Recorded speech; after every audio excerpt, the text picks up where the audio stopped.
नमस्कार दोस्तों, स्वागत है आप सभी का। दोस्तों, आज के इस वीडियो में बात करेंगे कुछ ऐसे पौधों का जिनका उपयोग प्राचीन काल से आयुर्वेद में औषधि के रूप में किया जाता है।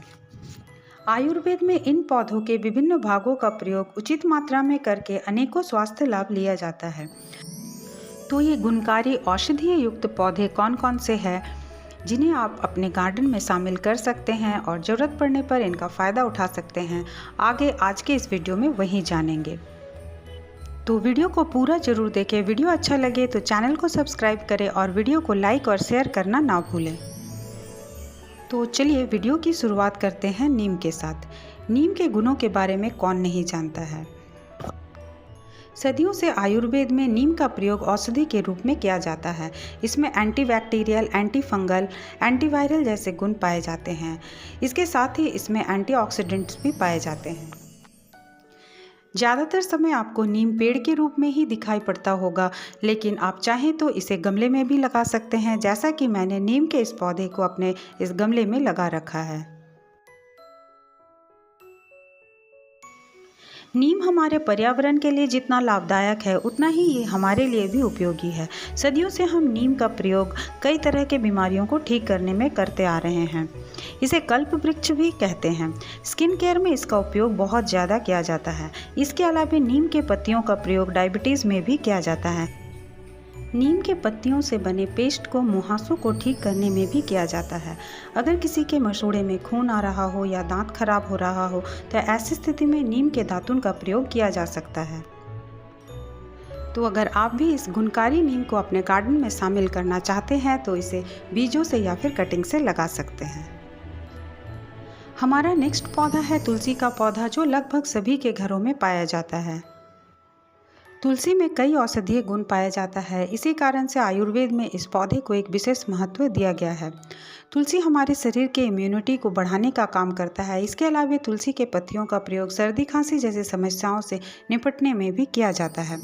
तुलसी का प्रयोग स्किन केयर और बालों के लिए भी काफ़ी फायदेमंद होता है। इसमें एंटीबैक्टीरियल गुण पाए जाते हैं। तुलसी के पत्तियों में भरपूर मात्रा में एंटीऑक्सीडेंट्स भी पाए जाते हैं। इसका प्रयोग कई तरह से किया जाता है। कैप्सूल के रूप में, चाय के रूप में या फिर मसाले के रूप में इसकी पत्तियों का प्रयोग किया जाता है। तुलसी की कई जातियां भी पाई जाती है। तुलसी के पौधों को आप बहुत ही आसानी से बीजों से उगा सकते हैं। आप चाहें तो इसे बरसात के मौसम में कटिंग से बहुत ही आसानी से लगा सकते हैं। हमारा नेक्स्ट औषधीय पौधा है हरश्रृंगार का पौधा, जिसे शिवली, शेफाली या फिर पारिजात के नाम से भी जाना जाता है। इस पौधे में बहुत ही खूबसूरत छोटे छोटे सफ़ेद रंग के फूल आते हैं, जिसका बीच का भाग नारंगी रंग का होता है। इसके फूल रात के समय खिलते हैं और सुबह को झड़ जाते हैं। अगस्त के महीने से इसमें फूल आने शुरू हो जाते हैं और लगभग दिसंबर जनवरी तक इसमें फूल आते रहते हैं। हरश्रृंगार के पत्तियों का प्रयोग काढ़ा बनाकर गठिया की बीमारी के लिए किया जाता है। ऐसा माना जाता है कि इसके प्रयोग से जोड़ों के दर्द में आराम मिलता है। इसके पत्तियों का प्रयोग कितने मात्रा में करना है, कब तक करना चाहिए, ये किसी चिकित्सक के सलाह से ही करें। हरश्रृंगार या पारिजात के पौधों को आप बीजों से भी लगा सकते हैं या फिर इसे स्टेम कटिंग से भी आसानी से लगाया जा सकता है। अगला औषधीय पौधा है भृंगराज का। इसे केसराज के नाम से भी जाना जाता है। इस पौधे के हर एक भाग का प्रयोग आयुर्वेदिक दवा बनाने में किया जाता है। इसे जड़ी बूटी की तरह प्रयोग में लाया जाता है। भृंगराज के पौधे में दो रंगों का फूल देखने को मिलता है, एक पीला और एक सफ़ेद। इसके दोनों ही रंगों के फूलों से तेल निकाला जाता है। भृंगराज का तेल बालों के जड़ों को पोषित करने का काम करता है। आयुर्वेद में बालों से जुड़े हुए हर तरह के समस्या का समाधान के लिए इसका प्रयोग प्रचुर मात्रा में किया जाता है। इसकी पत्तियों को नारियल के तेल के साथ उबालकर अर्क बनाकर इसका इस्तेमाल बालों को काला करने के लिए किया जाता है। इनके अलावा बालों से जुड़ी हुई अन्य समस्याएं जैसे बालों का असमय पक जाना या फिर बालों का ज़्यादा मात्रा में झड़ना, उसे रोकने के लिए भी भृंगराज का प्रयोग किया जाता है। तो आपने जाना कि भृंगराज का पौधा कितना गुणकारी पौधा है। तो चलिए देख लेते हैं हमारा अगला पौधा कौन सा है। तो ये पौधा जो अभी आप देख रहे हैं ये है गिलोय का।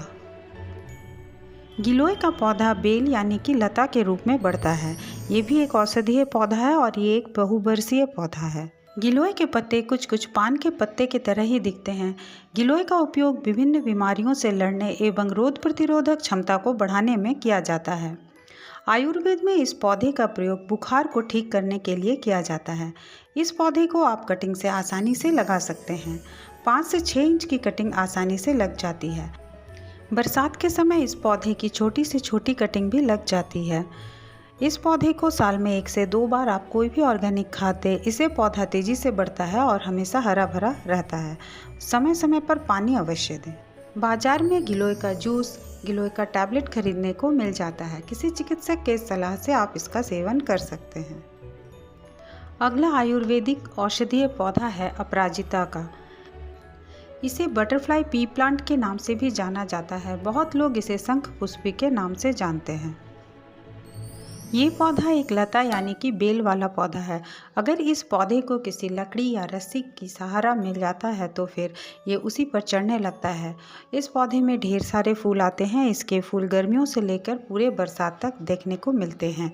इसमें 2 रंगों के फूल ज़्यादातर देखने को मिलते हैं, एक सफ़ेद और दूसरा नीला। बरसात के समय ये पौधा तेज़ी से ग्रो करता है। इस पौधे की हाइब्रिड और देसी दोनों ही वैरायटी देखने को मिल जाती है।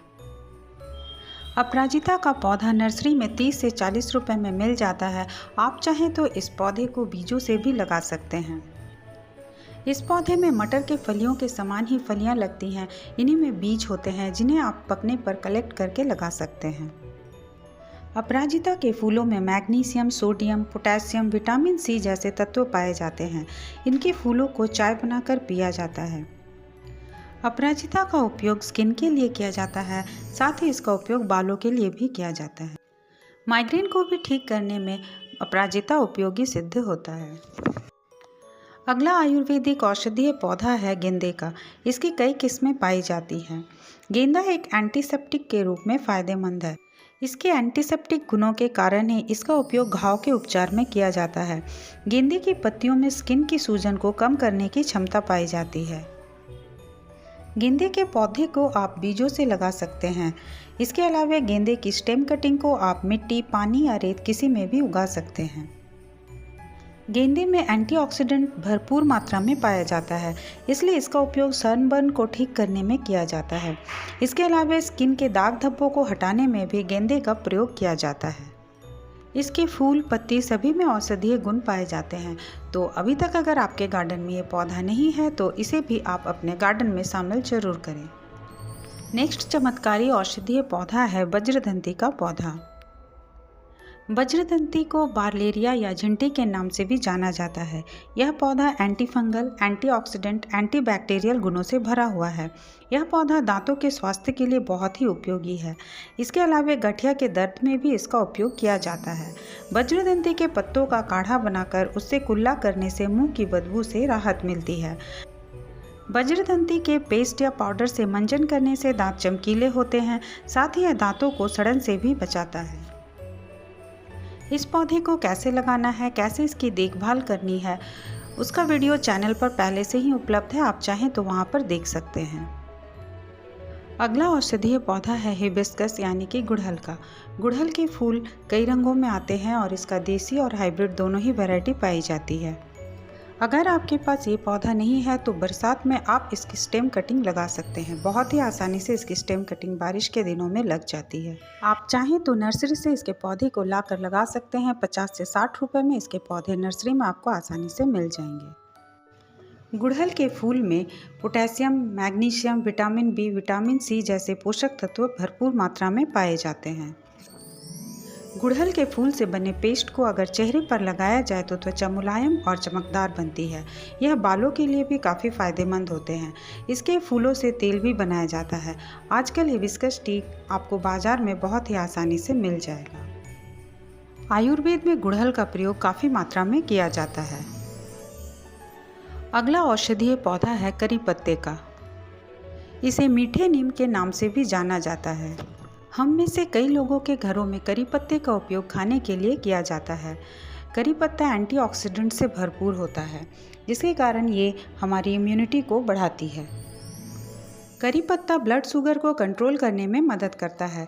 इसके अलावा इसके पत्तों में आयरन की प्रचुर मात्रा पाई जाती है, इसलिए एनीमिया के लक्षण को दूर करने में भी मदद करता है। करी पत्ता बालों के विकास में भी काफ़ी मदद करता है।